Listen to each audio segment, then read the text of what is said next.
जवान लड़कियों का शादियों में नाचना, घर के अपने मर्द, भाई, वालिद खड़े होकर ये सब देख रहे हैं। कभी मुस्कुरा रहे हैं, कभी वीडियो बना रहे हैं, कभी तालियां बजा रहे हैं। आज हमारे मुस्लिम घरों में शादियों का माहौल है, रोशनी है, खुशियां हैं, मगर उसी के साथ एक ऐसा मंजर भी है जो दिल को चीर कर रख देता है। जवान बेटियां गैर महरम मर्दों के सामने खुशी के नाम पर नाच रही हैं और जवान लड़के गैर महरम औरतों के सामने। और सबसे ज्यादा दर्दनाक बात, घर के अपने मर्द, भाई, वालिद खड़े होकर ये सब देख रहे हैं। कभी मुस्कुरा रहे हैं, कभी वीडियो बना रहे हैं, कभी तालियां बजा रहे हैं। कहाँ गई वो गैरत, कहाँ गया वो एहसास कि ये हमारी अपनी बहन बेटियां हैं।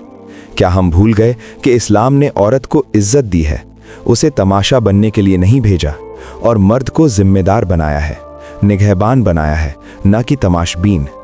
क्या मर्द नाचने के लिए पैदा हुआ है? क्या यही हमारी पहचान रह गई है? क्या हमारी खुशियां अब गुनाह के बिना अधूरी हो गई हैं? याद करो वो वक्त जब हमारे बुजुर्ग गाना बजाना सुनते ही उसे बंद करवा देते थे। उनकी गैरत इतनी जिंदा थी कि वो हर उस चीज को मिटा देते थे जो गुनाह की तरफ ले जाए। उनके डर से घरों में टीवी, रेडियो तक नहीं रखे जाते थे। और आज हम खुद अपने घरों में गुनाह का माहौल बना रहे हैं और उसे खुशी का नाम दे रहे हैं।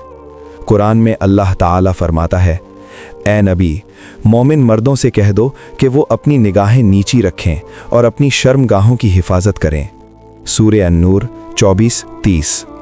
और आगे औरतों के बारे में, और मोमिन औरतों से भी कह दो कि वो भी अपनी निगाहें नीची रखें। प्रॉफिट मोहम्मद ने फरमाया, हर उम्मत की एक पहचान होती है और मेरी उम्मत की पहचान हया है। और एक और जगह फरमाया, जब तुम्हें हया ना रहे तो जो चाहो वो करो।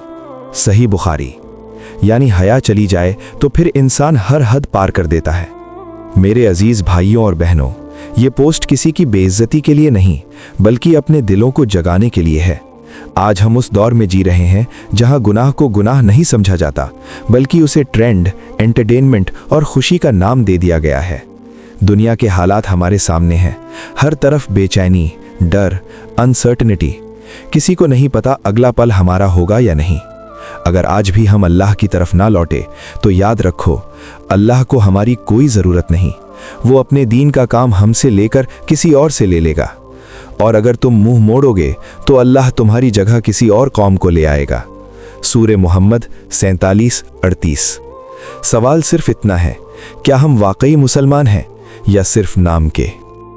शौहर बीवी का एक दूसरे की शर्मगाह देखना, कोई इसे बिल्कुल हराम समझ लेता है तो कोई हद से आगे निकल जाता है। इस्लाम बीच का रास्ता सिखाता है। आज के दौर में हमारे बहुत से भाई और बहनें इस सवाल को लेकर कंफ्यूजन का शिकार हैं। सोशल मीडिया, गलत मालूमात और अधूरी बातों की वजह से निकाह जैसे पाक रिश्ते से जुड़ी चीजों पर भी शक और शर्म पैदा कर दी गई है। कोई इसे बिल्कुल हराम समझ लेता है तो कोई हद से आगे निकल जाता है। इस्लाम में निकाह सिर्फ जिस्मानी ताल्लुक का नाम नहीं, बल्कि सुकून, रहमत और हया का रिश्ता है। अल्लाह ताला फरमाता है, और उसकी निशानियों में से है कि उसने तुम्हारे लिए तुम्ही में से जोड़े बनाए ताकि तुम उनसे सुकून पाओ। शर्मगाह की हुर्मत। इस्लाम ने आम हालात में शर्मगाह की हिफाजत और निगाहों को नीचा रखने का हुक्म दिया है। अल्लाह ताला फरमाता है, मोमिन मर्दों से कह दो कि अपनी निगाहें नीची रखें और अपनी शर्मगाहों की हिफाजत करें। सूरा अन-नूर 24-30। और यही हुक्म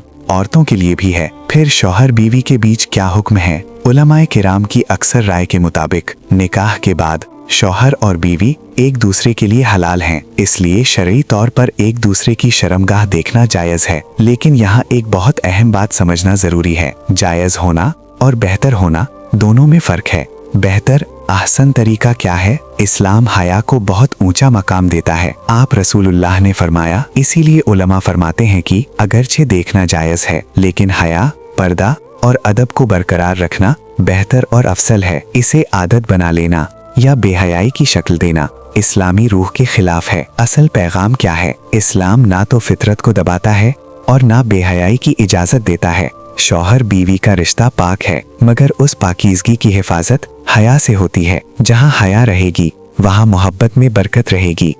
खुलासा, कंक्लूजन। शौहर बीवी के लिए एक दूसरे की शर्मगाह देखना शरई तौर पर जायज़ है, लेकिन हया और अदब के साथ रहना बेहतर और पसंदीदा है। इस्लाम हमें हर चीज़ में तवाज़ुन सिखाता है।